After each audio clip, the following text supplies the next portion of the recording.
Maraming salamat.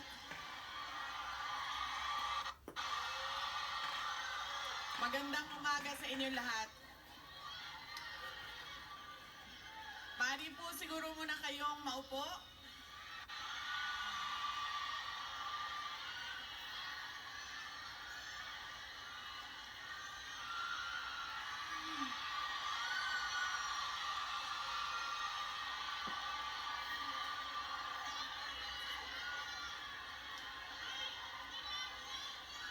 Maraming salamat. Mahal ko kayo.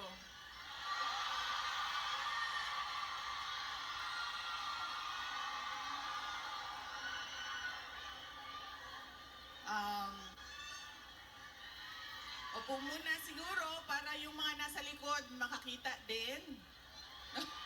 Kawawa naman yung nasa likod. Okay?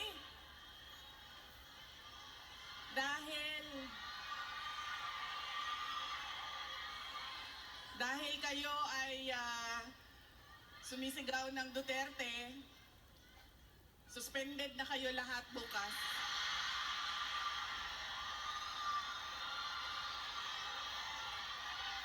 Suspended kayo, suspended.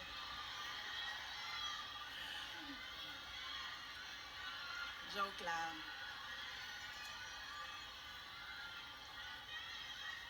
Unahin ko muna ang aking mga pagpapasalamat. Mga thank you muna dahil baka sa sobrang daldala natin mamaya sa sobrang pagbibigay ng mensahe ay makalimutan ko ang mga pagpapasalamat. Kaya mabuti nang mauna ang mga pagpapasalamat. Una, tayong lahat ay nagpapasalamat sa Hong Kong government and sa Hong Kong Police sa kanilang tulong sa atin para mabuo ang ating pasasalamat ngayong araw na ito. We would like to thank the Hong Kong government and the Hong Kong Police for their cooperation, for their support to our Thanksgiving this morning on this very beautiful Sunday. Marami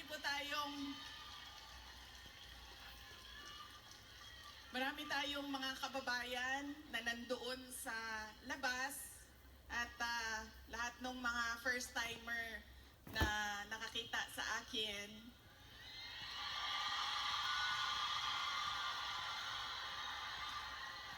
Sabi nila, ang ganda mo pala, bakit mukha kang...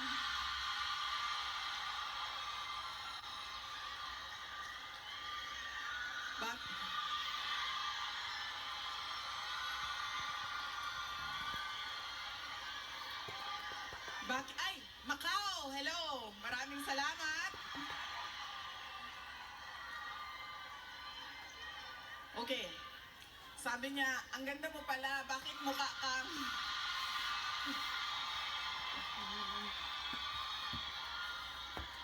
Bakit mukha kang Shrek sa mga picture mo sa internet? Tapos sabi ko sa kanya, sabi ko, ma'am, basta Pilipina, maganda talaga yan. Tayong lahat yon.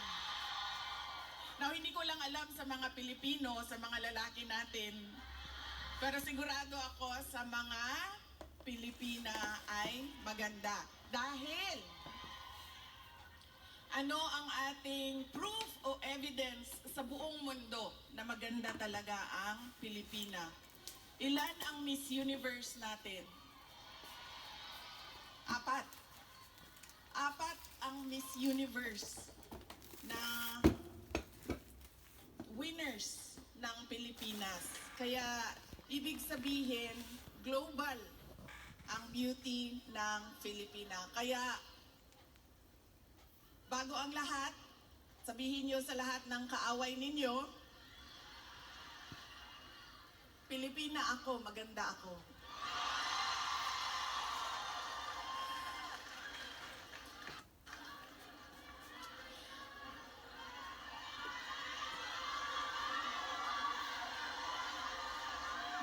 Sabi natin, di ba? Para sa Diyos, para sa bayan, para sa bawat pamilyang Pilipino. Nauna ang pasalamat ko sa Hong Kong government, pero ang unang pasalamatan natin ay ang Diyos. Para sa araw na ito, para sa magandang araw na ito, at para sa oportunidad, pagkakataon na ibinigay niya sa atin na magsama-sama ngayong March 9 dito sa Hong Kong. Dinala niya tayo lahat dito para sa bayan. Yan po ang pagpapasalamat natin sa ating Diyos. Dahil binigyan niya tayo ng isang araw ulit na magising, mag-ayos, pumunta dito at pag-usapan ang Thanksgiving, pagpapasalamat at pag-usapan ang ating bayan. Ang sunod na pagpapasalamat ko ay hindi ko isa-isahin yung mga pangalan dahil baka may hindi ako mabanggit at magtampo. So isa-isahin ko lang ang mga grupo na kailangan natin pagpasalamatan. Unahin ko muna ang Kingdom of Jesus Christ.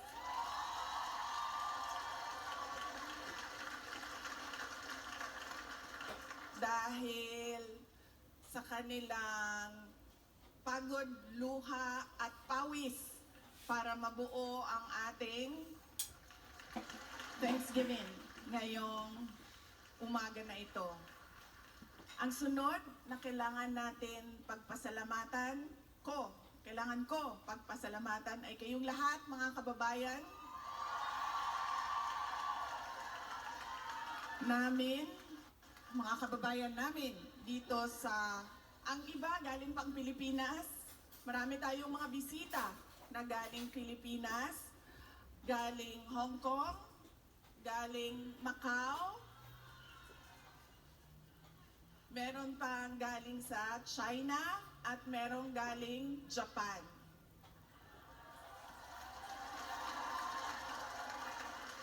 Maraming salamat sa inyo dahil ibinigay ninyo ang oras ninyo ngayong araw na ito. Madami sa inyo kailangan maglaba.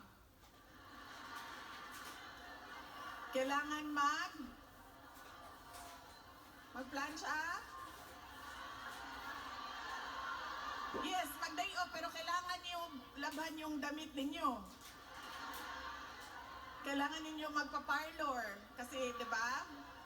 Araw ito ng pagpahinga. Kailangan maglinis ng inyong bahay. Kailangan magpa-pedicure. Diba? Kailangan magpa-dentista dahil araw ito ng pagpahinga. So, kailangan ayusin lahat ang sarili. Para sa sarili. Pero, binigay ninyo ang oras ninyo at araw ninyo ngayong umaga na ito para sa atin. Kaya maraming salamat sa inyong lahat.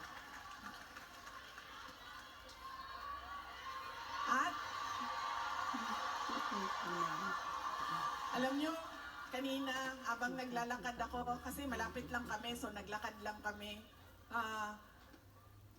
Ang ganda ng weather ninyo dito sa Hong Kong, no? Nakakaganda siya ng kutis.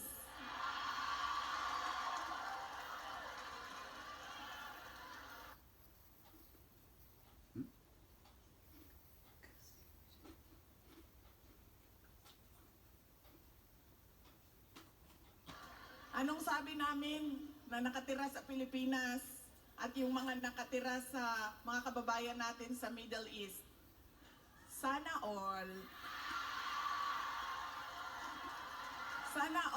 malamig ang tinitirhan. Sana all maganda ang kutis.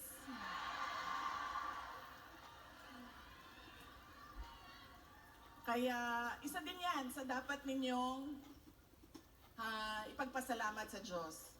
Nandito kayo sa lugar na hindi magulo, maganda ang klima, at lalong-lalo na nandito kayo dahil meron kayong hanap buhay. Hindi natin gusto na umalis ang ating mga kababayan sa Pilipinas.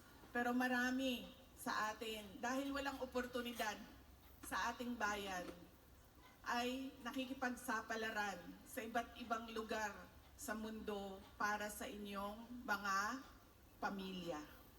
Kaya yun ang sunod natin na pagpasalamatan, yung ating mga mahal sa buhay. Bawat pamilyang Pilipino, kailangan natin magpasalamat sa kanila dahil binibigyan nila tayo ng lakas, sinusuportahan nila tayo, at tinutulungan nila tayo sa ating pakikipagsapalaran sa ibang lugar. Ayaw nila na umalis kayo, ayaw nyo rin na iwanan sila. Pero kailangan natin gawin dahil kailangan suportahan ang ating mga pamilya. Okay? Pagpapasalamat ulitin ko sa Diyos, sa Hong Kong government, Hong Kong Police, sa KOJC, sa inyong lahat, mga kababayan namin na nandito, at syempre kailangan natin pasalamatan ang PDP laban. Parang tinanggal na ata nila ang laban, no? PDP na lang, no? Opo.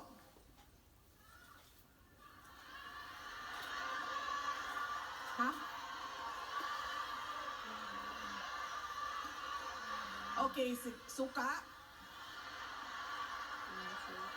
May dala sila para sa inyong lahat. Inutusan silang bumili ng suka. Nagdaing taon silang sinamak. Sa gusto.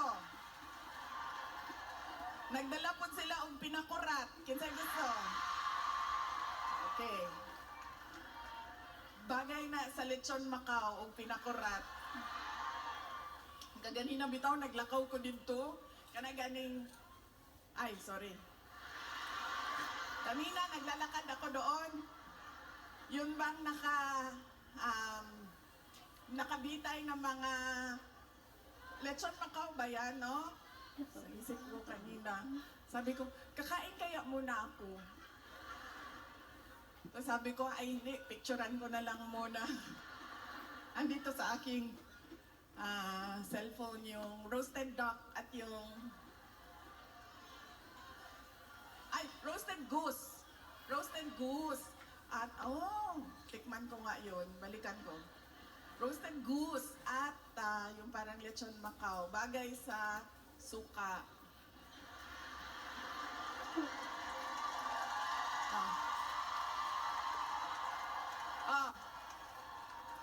Ano pa ang bagay sa suka? May oras pa ba ako? Bigla na lang ako paalisin dito. Ano pa ang bagay sa suka? Ang ating chorizo longganisa. Diba? Bulad. Chicharon. Mangga. Mangga at suka. Kinilaw.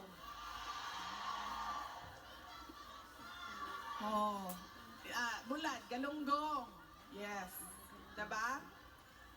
So, kaya tayo lahat nauutusan na bumili ng suka. Kasi lahat yan, lahat ng pagkaing masasarap, kailangan ng suka.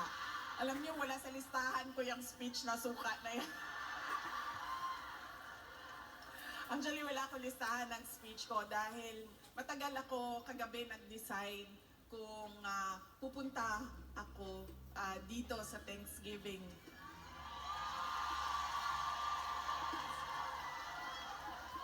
Kaya wala akong listahan ng speech. Pero yes, alam nyo, marami siguro sa inyo ang nautusan na bumili ng suka at mantika.